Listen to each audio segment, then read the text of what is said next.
Bonjour à tous et bienvenue.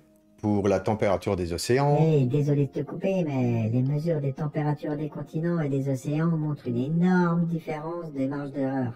Alors, vas-y pour la fiabilité des mesures. ouais, salut. Tu tires encore des conclusions un petit peu trop vite. Allez, voyons ça ensemble. Alors, effectivement, il y a bien de grosses différences dans les marges d'erreur entre les mesures des températures des continents et celles des océans. Pour ceux qui ne le savent pas, quand on mesure une température et que l'on s'en sert comme donnée, on lui applique aussi une marge d'erreur liée à divers paramètres comme par exemple l'échantillonnage. Mais ici, la différence entre les marges d'erreur s'explique simplement par ce que l'on mesure.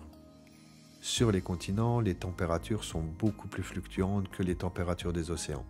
Et sur les continents, les températures peuvent varier très rapidement avec l'ensoleillement, le vent, mais surtout parce que l'on mesure de l'air. Et pour les océans, on mesure la température de l'eau. Et là, tout est la différence. Il faut beaucoup plus d'énergie pour augmenter la température de l'eau que pour augmenter la température de l'air.